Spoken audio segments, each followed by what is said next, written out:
हो साहेब, नमस्कार.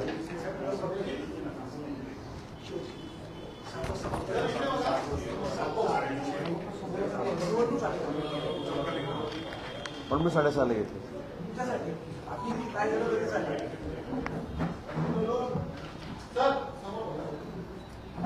सुरुवातीलाच आपल्या सगळ्यांची दिलगिरी व्यक्त करतो. यायला ट्रॅफिकमुळे थोडा उशीर झाला, परंतु आपल्या सगळ्यांनाच माहिती आहे की केंद्रीय निवडणूक आयोगानं लोकसभेच्या निवडणुकीच्या तारखा जाहीर केलेल्या आहेत.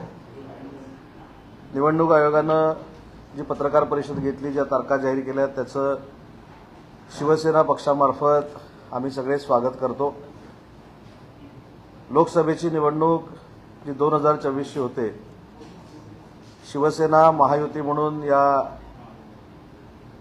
निवडणुकीला सामोरं जायला सज्ज झालेली आहे. महाराष्ट्रामध्ये ज्या तारखा आहेत त्या आपल्याला माहिती आहेत. 19 आहे, 26 आहे, 7 आहे, 13 आहे, 20 आहे आणि 7 टप्प्यामध्ये लोकसभेच्या निवडणुका होणार आहेत. आपल्याला एक सगळ्यांनाच क्युरिओसिटी आहे, तशी महाराष्ट्रातल्या जनतेला देखील क्युरिओसिटी आहे की जागा वाटप कधी होणार आहे, महायुतीमध्ये किती जागा कोणाला मिळणार आहेत, राष्ट्रवादी काँग्रेस पक्षाला किती मिळणार आहेत, 20 जागा जाहीर झाल्यानंतर आता पुढे काय होणार आहे. तर त्याच्याबद्दल मला पक्षामार्फत एवढंच सांगायचं आहे की सन्मानानं जागा वाटप होईल. या 2-4 दिवसामध्ये नावं देखील जाहीर होतील. आमचे उमेदवार देखील जाहीर करण्याचे अधिकार शिवसेना पक्षानं मुख्यमंत्री एकनाथ शिंदे साहेबांना दिलेले आहेत आणि एकनाथ शिंदे साहेबांना महाराष्ट्राची भौगोलिक रचना, महाराष्ट्राचं राजकारण हे गेली कित्येक वर्ष माहिती असल्यामुळं त्यांना काही नव्यानं सांगण्याची आवश्यकता नाही. त्याच्यामुळं शिवसेना, भाजप, राष्ट्रवादी काँग्रेस पार्टी आणि मित्रपक्ष या जागा वाटपाचा जो तिढा आहे असं आपण मानता, तो तिढा अजिबात नाही. समन्वयानं लवकरात लवकर जागेचं वाटप होईल आणि शिवसेना असेल, भाजपाचे कार्यकर्ते असतील, राष्ट्रवादी काँग्रेस पक्षाचे कार्यकर्ते असतील आणि ओव्हरऑल आमचे मित्रपक्षाचे कार्यकर्ते असतील, हे जोरदार पद्धतीनं महायुतीचा प्रचार करतील. आमचं मिशन 45 पेक्षा जास्त जागा मिळवणं महाराष्ट्रामध्ये हे नक्कीच आहे. आणि 4 जूनला ज्यावेळी पूर्ण देशातल्या लोकसभेची मतमोजणी होईल, ते आम्हाला सगळ्यांना खात्री आहे की देशवासीय पुन्हा एकदा नरेंद्रजी मोदी यांना देशाचे पंतप्रधान बनवतील. 2/3 मेजॉरिटीनं एनडीए पुन्हा एकदा केंद्र शासनाच्या सरकारमध्ये जाईल आणि पुन्हा एकदा तिसऱ्यांदा अतिशय चांगल्या पद्धतीचं चांगलं सरकार आणि देशाला न्याय देणारं सरकार हे देशामध्ये प्रस्थापित होईल, ह्याची पूर्ण खात्री शिवसेनेच्या वतीनं मी आपणास देतो. शिवसेना गेली 17-18 महिने आपण बघितलं असाल की माननीय शिवसेनेचे मुख्य नेते एकनाथ शिंदे साहेबांच्या नेतृत्वाखाली काम करते. म्हणजेच वंदनीय बाळासाहेबांचा विचार तंतोतंत पाळण्याचं आणि पुढे नेण्याचं काम करते. आता उद्या आपल्या सगळ्यांना माहिती आहे की एनडीएचे पंतप्रधान पदाचे उमेदवार जाहीर झालेले आहेत, पण एनडीए समोर लढणाऱ्या महाविकास आघाडीचा उद्या मेळावा हा शिवाजी पार्कला होतोय. राहुल गांधी त्या मेळाव्यासाठी, सभेसाठी येत आहेत. पण आपल्या सगळ्यांचं दुर्दैव आहे की राहुल गांधींना शिवाजी पार्कवर कोण आणतंय आणि राहुल गांधी त्या शिवाजी पार्कवर जे येत आहेत ते वंदनीय बाळासाहेबांच्या स्मारकाकडे आणि स्वातंत्र्यवीर सावरकरांच्या स्मारकाकडे पाठ करून त्यांच्यावर टीका करण्याचा प्रयत्न करतील. वंदनीय बाळासाहेबांवर टीका ते करणार नाहीत, परंतु सावरकरांवर टीका करणं म्हणजेच वंदनीय बाळासाहेबांवर टीका करणं आहे. पण ज्या सावरकरांवर टीका झाली आणि ज्या सावरकरांवर टीका झालेली असताना वंदनीय बाळासाहेबांनी जो त्यांचा हिसका दाखवलेला होता पूर्ण देशाला, त्यांच्याच उरलेल्या उभाठानं निमंत्रित करून आज राहुल गांधींची सभा ही शिवाजी पार्कवर होते. मी मेळावा त्याचा मुद्दाम उल्लेख केला. सभा काय होणार नाही, तो मेळावाच होईल आणि इकडून तिकडून सगळी लोक येतील आणि ते मेळाव्याला संबोधित करतील. काही लोक परिवारवादाबद्दल बोलतात, पण उद्याचा मेळावा कोणाचा आहे जर तुम्ही अभ्यास केलात तर सोनियाजी गांधी, राहुल गांधी, उद्धवजी ठाकरे, आदित्यजी ठाकरे, दुसरीकडे लालू प्रसाद यादव, तेजस्वी यादव, मुलायम सिंग यादव, अखिलेश यादव. त्याच्यामुळे ह्या परिवारवादी पार्टी ज्या आहेत या सगळ्या उद्या एकत्र येणार आहेत आणि ते चॅलेंज नरेंद्र मोदी साहेबांना देणार आहे. मी अनेक वेळा असं सांगितलं की हे सगळं ठीक आहे, परंतु उद्याच्या जाहीर सभेमध्ये, उद्याच्या जाहीर मेळाव्यामध्ये नरेंद्र मोदी साहेबांच्या विरोधातला म्हणजे एनडीएच्या विरोधातला पंतप्रधान पदाचा उमेदवार त्यांनी मुंबईमध्ये जाहीर करावा, हे माझं त्यांना आव्हान आहे. ज्यांच्याकडे नरेंद्र मोदी साहेबांच्या विरोधातला उमेदवार नाही, ज्यांच्या महाराष्ट्रातल्या खासदारकीच्या मतदारसंघामध्ये ज्यांचे उमेदवार नाहीत, त्या छाती पुढे काढून एनडीएचा सामना करण्यासाठी उभे आहेत, हे महाराष्ट्राचं दुर्दैव आहे. आणि ज्यांनी म्हणजे वंदनीय बाळासाहेबांनी असं सांगितलं होतं, आपण सगळ्यांनाच माहिती आहे की ज्यावेळी काँग्रेसबरोबर जाण्याची वेळ मला येईल त्यावेळी मी शिवसेनेचं दुकान बंद करेन. परंतु उद्या कदाचित उबाठा ही काँग्रेसमय होणार आहे आणि काँग्रेसच्या प्रणित, आपण जसं कधी कधी कार्यक्रम करतो, याच्या प्रणित हा कार्यक्रम, त्याच्या प्रणित हा कार्यक्रम, तसं काँग्रेस प्रणित उबाटा पक्ष हे उद्या महाराष्ट्राला आणि देशाला बघायला मिळणार आहे. ज्या वंदनीय बाळासाहेबांनी काँग्रेसबरोबर संगत करू नका म्हणून सांगितलेलं होतं, त्यांना शिवाजी पार्कवर आणून वंदनीय बाळासाहेबांच्या स्मारकाच्या बाजूला, स्वातंत्र्यवीर विदा सावरकरांच्या स्मारकाच्या बाजूला ज्यांनी विदा सावरकरांवर टीका केली अशा नेत्याला भाषण करायला देणं म्हणजे खऱ्या अर्थानं उबाठा ही आता काँग्रेसमय झालेली आहे. आणि हेच एकनाथ शिंदे साहेब मागच्या काही दिवसापासून सांगत होते, म्हणूनच त्यांनी उठाव केला. आणि काँग्रेस आता उबाठाला चालवते हे चित्र पूर्ण महाराष्ट्रामध्ये आहे. कारण काही ठिकाणी उबाठाला काँग्रेस देखील उमेदवार देते, काँग्रेसला उबाठा उमेदवार देते, पण कुठच्याही मतदारसंघामध्ये निवडून येणारा ठोस उमेदवार या आघाडीकडनं दिला जात नाही. आणि म्हणून मला खात्री आहे की कुठच्याही परिस्थितीमध्ये आमचे 45 पेक्षा जास्त खासदार हे महाराष्ट्रामध्ये निवडून येतील. आणि 4 तारखेला ज्यावेळी निकाल लागतील त्यावेळी 2/3 मेजॉरिटीनं एनडीएचं सरकार हे केंद्र शासनामध्ये आलेलं असेल. आणि दुसरा एक महत्वाचा जो मुद्दा आहे, जो मगाशी मी सांगितलं की परिवारवाद आहे, तर त्याच्यावर असा प्रश्न परत निर्माण कोणतरी करू शकतो की एकनाथ शिंदे साहेब मुख्यमंत्री आहेत, त्यांचे चिरंजीव खासदार आहेत, परंतु परिवारवादाला कसा छेद दिलाय मुख्यमंत्री महोदयांनी. कोल्हापूरच्या भाषणामध्ये स्पष्ट त्यांनी असं सांगितलेलं आहे की सर्वोच्च पद हे कोणासाठी राखीव ठेवण्यात आलेलं नाही.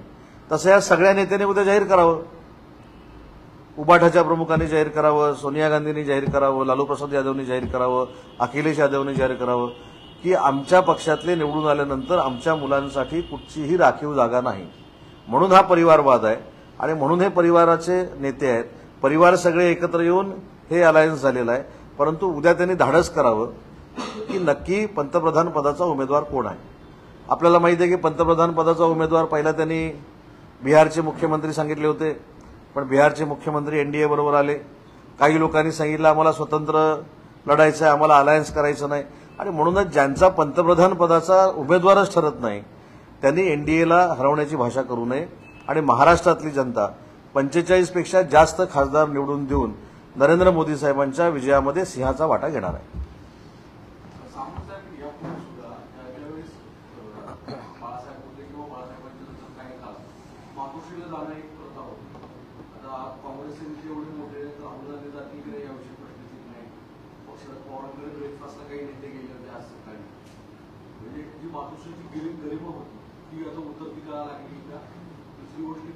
राहुल गांधी शिवाजी पार्टीकडे जात आहेत, बाळासाहेबांच्या स्मृतीस्थळाला जातील हे अद्याप काँग्रेसकडे स्पष्ट केलं जात नाही.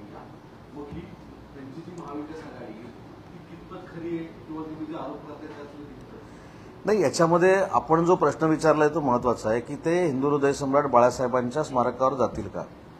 आता कदाचित मी आवाहन केल्यानंतर जातील, कारण वंदनीय बाळासाहेबांच्या स्मारकावर गेलो हे राजकीय त्यांना दाखवावं लागेल. पण स्वातंत्र्यवीर सावरकरांच्या स्मारकावर जातील का, हा देखील महत्वाचा प्रश्न आहे. आणि गेले तर ते राजकारणासाठी गेलेले आहेत, कारण याच महाराष्ट्रामध्ये येऊन माफीनामा स्वातंत्र्यवीर सावरकरांनी दिलेला होता आणि त्यांच्याबद्दल ते शब्दप्रयोग मी देखील करणं योग्य नाही हे त्यांनीच बोललेले आहेत. त्याच्यामुळे राजकारणाची निवडणूक आल्यानंतर ते चालू शकतात, रस्त्यावर चालू शकतात, स्वतःचं वजन कमी करू शकतात, समुद्रात उडी मारू शकतात, लहान मुलांबरोबर खेळू शकतात, तसं मुंबईमध्ये आल्यानंतर देखील काही करू शकतात. पण सगळ्यात महत्वाचा मुद्दा तुम्ही जो सांगितला की मातोश्रीवर जाण्याची ही एक प्रथा परंपरा होती, कारण वंदनीय बाळासाहेबांचं नेतृत्व तसं मातोश्रीमध्ये होतं. आता हीच लोक त्यांच्यापर्यंत जायला लागलेली असल्यामुळं ह्यांना लोकांना माहिती आहे तिथं जायची काही आवश्यकता नाही, तेच आपल्याला भेटायला येतात. त्याच्यामुळं मातोश्रीचं जे अस्तित्व होतं ते जर त्याच ठिकाणी बसून राहिले असते आणि ते जर लोक भेटायला गेले असते तसंच राहिलं असतं. पण मातोश्रीमधलीच लोक आता त्यांना स्वतःहून हॉटेलला भेटायला जातात. त्याच्यामुळे मला असं वाटतं की तुम्ही जी सांगितलेली वस्तुस्थिती खरी आहे. एक आपले नेते संजय सातत्याने गेले 2 दिवस म्हणतात की सोमवारी मोठा भूकंप होणार आहे, मोठा धक्का बसणार आहे. काय भूकंप कुठला नेता महाराष्ट्रात येणं अपेक्षित? मला असं वाटतं की संजय शिरसाट हे शिवसेनेचे प्रवक्ते आहेत. त्यांनी एखादी जी गोष्ट सांगितलेली आहे ती योग्यच असणार आहे आणि राजकीय भूकंपाची चाहूल अगोदर दिली पाहिजे. पण राजकीय भूकंपाची चाहूल जर आताच दिली तर त्या भूकंपावर परिणाम होऊ शकतो. त्याच्यामुळे जो काय भूकंप राजकीय होणार आहे तो नक्कीच होणार आहे आणि सोमवारचाच असं नाही, आता कायम होणार आहेत. म्हणजे मी हे जबाबदारीनं सांगतो की ज्या पद्धतीनं शिंदेसाहेबांनी या महाराष्ट्रामध्ये अतिशय चांगल्या पद्धतीनं फिरून काम केलं. आता माझ्या जिल्ह्यामध्ये 3 दिवसापूर्वी आदरणीय एकनाथ शिंदेसाहेबांचा कार्यक्रम झाला. तो त्यांचा 8वा दौरा होता. गुलाबराव पाटील साहेब मला सांगत होते की त्यांच्या जिल्ह्यामध्ये ते देखील 7 वेळा जाऊन आले. मग राज्याचे मुख्यमंत्री एखाद्या जिल्ह्यामध्ये 8-8, 9-9 वेळा विकास कामासाठी जात असतील तर मला असं वाटतं की विकासात्मक महाराष्ट्र पुढे नेण्याचं काम या मुख्यमंत्र्यांनी आणि दोन्ही उपमुख्यमंत्र्यांनी केलेलं आहे. त्याच्यामुळं अनेक मोठे भूकंपाचे धक्के राजकीय हे आता तुम्हाला 8-15 दिवसामध्ये बघायला मिळतील. निवडणुकांच्या तारखा ठरवलेल्या आहेत. शेवटचे 3 टप्पे मे महिन्यामध्ये आहेत. विशेषतः मुंबईतली कोकणी माणसं त्यावेळी कोकणात असतात. सातारा, सांगली, कोल्हापूरची लोक कोकणात त्या ठिकाणी फिरायला घरी गेलेली असतात. अशा वेळी मराठी मतांचा मोठा फटका मुंबईमध्ये बसू शकतो शिवसेनेला, दोन्ही शिवसेनेला. हेच प्लॅनिंग भाजपचं होतं. नाही, मला असं वाटतं की निवडणूक आयोगानं तारखा जाहीर केल्यानंतर आता निवडणूक आयोगानं हे पण जाहीर केलं की 85 वर्षापेक्षा एखादी व्यक्ती जर घरात वयस्क असेल तर त्याचं मतदान ते घरात जाऊन करून घेणार आहेत. त्याच्यामुळे निवडणुकीच्या मतदानाचा आकडा जास्तीत जास्त वाढावा हा निवडणूक आयोगाचा नक्की प्रयत्न आहे. आणि निवडणूक आयोगानं एखादी गोष्ट जाहीर केल्यानंतर त्याच्यावर टीका टिप्पणी करणं किंवा त्याच्यावर बोलणं हे योग्य नाही. निवडणुका जर आपण खिलाडू वृत्तीनं लढणार असू आणि जिंकण्याच्या आणाभाका घेणार असू तर निवडणूक आयोगानं ज्या तारखा दिल्या आहेत त्याला निवडणुकीला सामोरं जाणं हे प्रत्येकाचं कर्तव्य आहे. आणि म्हणून एखादी गोष्ट आपल्याकडनं घडणार नाही म्हणून कोकणी माणूस इकडे जाणार आहे, कोकणी माणूस तिकडे जाणार आहे, सांगलीतले लोक, हा मला असं वाटतं की पळवाट आहे. निवडणुकीला मतदारांमध्ये देखील अवेअरनेस असणं गरजेचं आहे की आपल्याला जो लोकप्रतिनिधी निवडून द्यायचा आहे तो आपण मतदान करूनच निवडून दिला पाहिजे. आणि म्हणून मला देखील आवाहन करायचं की जास्तीत जास्त मतदारांनी मतदान करावं.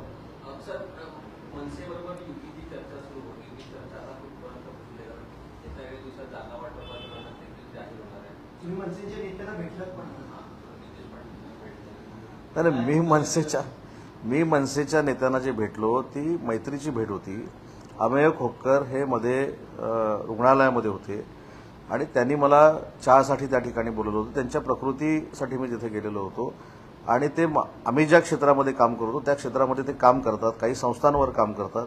तिथे संदीप देशपांडेंची माझी भेट झाली आणि मनसेची युती कॅफे हाऊसवर माझ्यातर्फे बोलून घडणार नाही हे देखील आपल्याला सांगतो. एवढा काही मी राजकीय फार मोठा नाही, त्याच्यामुळे ते माझे मित्र आहेत, त्यांच्याशी मी भेटलो पण त्याची पण न्यूज झाली. नाही, मी तेच सांगितलं ना, 8 ते 10 दिवसामध्ये अनेक घडामोडी आपल्याला राजकीय बघायला मिळतील. त्याच्यामध्ये आता कोण कोणाशी बोलतोय, कोण कुठच्या पक्षाशी बोलतोय मला माहित नाही, पण आमच्या पक्षामध्ये इनकमिंग जोरात आहे.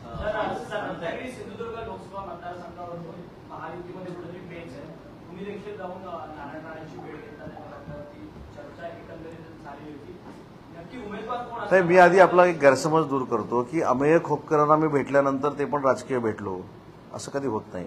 मी राणेसाहेबांची नक्की भेट घेतली, पण माझ्याबरोबर 3 IAS ऑफिसर आणि MIDCचे अधिकारी होते. ती भेट कशासाठी होती तर ते MSMEचे मंत्री आहेत केंद्रातले आणि रत्नागिरीमध्ये एक ट्रेनिंग सेंटर आम्हाला उभं करायचं की ज्याला 20 कोटी रुपये राणेसाहेबांनी देऊ केलेले आहे.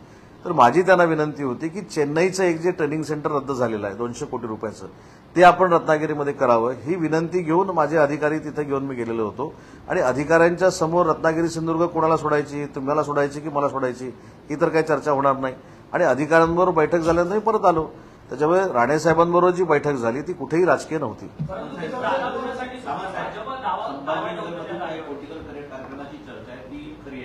काय काय संभाजीनगर असेल, त्याच्यानंतर महाराष्ट्रातले अन्य जिल्हे असतील, त्याच्यातनं जे कोण बडे नेते येणार असतील त्यांचं आम्ही नक्की स्वागत करू ना.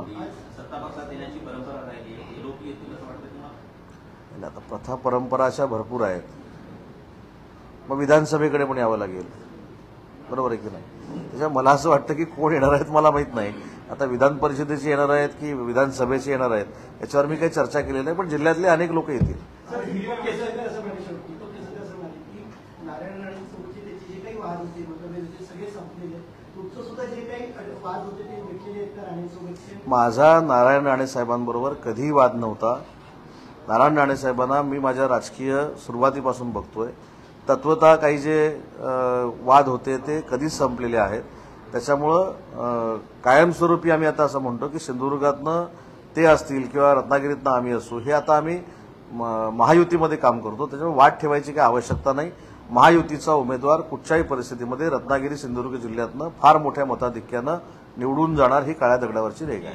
शिवसेनेला सुटणार का रत्नागिरी सिंधुदुर्ग? कारण की भाजप सुद्धा दावा करत आहे, भाजप देखील पक्षश्रेष्ठींकडे त्यांच्याकडे मागणी करते की ती जागा आपल्या नाही, दावा करणं काही चुकीचं आहे. भाजपनं दावा करावा, आम्ही दावा करावा, अन्य पक्षांनी दावा करावा. शेवटी एकाला कोणाला तरी तिकीट मिळणार आहे. दावा करतात त्या सगळ्यांनाच मिळणार नाही. तुमची भाषा बदलल्यासारखं वाटत नाही, कारण की तुम्ही काही दिवसांपूर्वी तिथे धनुष्य बांधतात गाव आहे. आजही सांगतो ना, भाषा बदलण्याचा प्रश्नच नाही. पण त्यांनी काय विचारलं की भाजप दावा करतंय का, तर भाजपला दावा करण्याचा अधिकार आहे. आणि काल पण जे मी सांगितलं, परवा पण सांगितलं, ते आज पुन्हा एकदा सांगतो की मागच्या निवडणुकीला शिवसेना त्या ठिकाणी जिंकलेली होती. दुर्दैवानं ते खासदार जे आहेत ते आमच्यासोबत शिंदेसाहेबांबरोबर आलेले नाहीत. त्याच्यामुळे तिथं शिवसेनेचा दावा कालही होता, आजही आहे आणि उद्या देखील राहणार आहे. ते एकनाथ शिंदेसाहेब ठरवणार.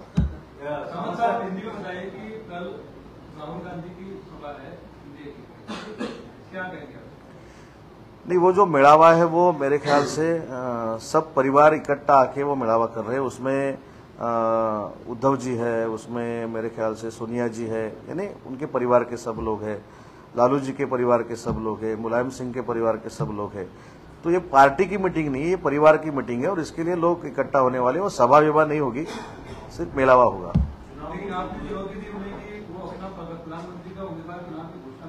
नहीं, उन्होंने करनी चाहिए ना. मैं तो आज नहीं, पिछले 15 दिन से 1 महीने से बोल रहा हूं कि हमारे एनडीए के जो कैंडिडेट है पीएम के, वो नरेंद्र मोदी जी है. उनका कौन है?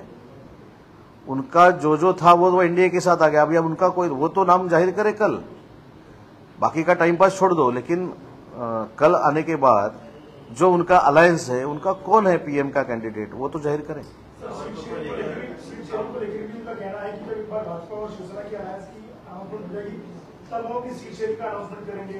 पीएम पद के लिए करेंगे, चुनाव के नतीजों के बाद हम देखेंगे पीएम को कौन होगा. हर चीज में चुनाव नतीजों में या फिर भाजपा और शिवसेना के अनाउंसमेंट का इंतजार क्यों रहता है उनको? अभी उनके पास तो कैंडिडेट नहीं है. अगर कोई बच गया और कोई आने वाला है तो उसको टिकट देने के लिए सब ये है. नहीं, हमारे यहाँ महाराष्ट्र में 45 से आगे हम जाएंगे और नरेंद्र जी मोदी ही पीएम बनेंगे. वीर सावरकर का अपमान करने वाले को बालापति को बर्दाश्त नहीं किया, लेकिन के लोग तैयार करें, मातोश्री के लोग आ चुके, क्या वो जाएंगे वहां पर? नहीं, मातोश्री का जो ट्रेंड था वो बदल गया, क्योंकि मातोश्री वाले ही जो लीडर आते थे होटल पे या जो कहाँ आते थे उनको मिलने जाते थे. इसलिए बाला साहब जब थे तब उनको मिलने लोग जाते थे. अभी ये तो ट्रेंड ही बदल गया ना. अभी कल का जो रैली है, मेलावा है, जो कुछ है वो शिवाजी पार्क पे है. और शिवाजी पार्क के नजदीक क्या है, तो स्वातंत्रवीर विनायक दामोदर सावरकर का स्मारक है. तो जिस आदमी ने, जिस पॉलिटिकल लीडर ने पिछली बार महाराष्ट्र में आके सावरकर साहब को गालियां दी, उसको लेके आज शिवाजी पार्क पे ये सभा हो रही है. ये क्या है? इसलिए जो बाला साहब ने बोला था कि अगर कांग्रेस के साथ जाना है तो शिवसेना में बंद करूंगा, तो इन्होंने तो पूरा उबाटा ही कांग्रेस कर दिया है अभी, या कांग्रेस ने उबाटा पूरा कांग्रेस में कर दिया है. उसका ही सभा है कल. आज उनकी रैली का समापन चैत्यभूमि पर हो रहा है, वहाँ बगल में स्मारक है, वहाँ जाएंगे. ये तो पता नहीं कौन कहाँ जाएगा, वो यहाँ जाएंगे कि ये वो वहाँ जाएंगे. अभी कल शाम को पता चलेगा कौन कहाँ गया, भीड़ कितनी थी, पीएम का कैंडिडेट कौन जाहिर हुआ, कल शाम को पता चलेगा. महायुति का सीट शेयरिंग अच्छी तरह से हो जाएगा, सम्मानपूर्वक हो जाएगा और यहाँ के 45 MP चुन के आएंगे। महायुति में एमएनएस को लाने की चर्चा चल रही है और पता चल रहा है कि दक्षिण मुंबई की जो सीट है वो शायद एमएनएस की जीत नहीं, वो तो बड़ी बात है, उसके ऊपर डिसीजन एकनाथ शिंदे साहब, देवेंद्र जी और अजीत दादा करेंगे। इनको चर्चा चल रही है क्या एमएनएस को साथ में? चर्चा तो बहुत चल रही है, चुनाव घोषित सबकी चल रही है। चुनाव घोषित हुए 7 दिन भी चुनाव है, विपक्ष कह रहा है कि इतने दिन भी चुनाव लेना कहीं ना कहीं डर है सत्ता पक्ष का। काय के लिए डर है? उनके लिए डर है क्योंकि ठीक है 7 फेज में किया है, 2 फेज में करते, 3 फेज में करते तो यही बोलते कि ज्यादा क्यों नहीं किया, कम। वो जीतने वाले नहीं है, इसलिए उनको कुछ रीजन चाहिए, तो अब ये रीजन है। राजनीति के अपराधीकरण को रोकने के लिए चुनाव आयोग ने स्पष्ट किया कि जिनके खिलाफ आपराधिक मामले प्रत्याशी जो होंगे उनको अखबारों में कम से कम 3 बार ये बताना होगा कि कौन कौन से मामले उनके खिलाफ है, और जिन पार्टियों तो ये अच्छी बात है ना। जिन पार्टियों ने उनको उम्मीदवारी दी है उनको भी स्पष्टीकरण देना होगा कि क्यों उसको उम्मीदवारी दी। नहीं, ये अच्छी बात है ना। अगर जो क्राइम कर रहे हैं, जो जिन्होंने क्रिमिनल क्राइम किया है, वो क्या किया है, कौन सा किया है, अगर उसको पार्टी टिकट दे रही है तो वो क्या है, वो तो जनता को बताना चाहिए। इसलिए जो निवडणूक आयोग ने किया वो अच्छा है। क्या सोमवार से एनडीए में शामिल होने के लिए कई सारे नेता कतार में खड़े हैं, आपकी पार्टी में भी कई बड़े लोग? हाँ, कतार में खड़े। सर, जो भूकंप की बात से कतार बहुत जो शेषाद्रि भूकंप की बात कह रहे हैं सोमवार को, वो भूकंप का स्वरूप क्या होगा? क्या सिर्फ पक्ष परिवर्तन होगा या कुछ और चीजें? ये पॉलिटिकल भूकंप है, ये राजकीय भूकंप है, लेकिन वो कैसा होगा, क्या होगा, वो 8 दिन पहले नहीं बताते। अगर वो नेचुरल रहता, किसको पता चलता, वो सेफ्टी के लिए अच्छा रहता है। लेकिन ये जो भूकंप है वो राजकीय है, वो आज अगर बताएंगे तो भूकंप ही नहीं होगा।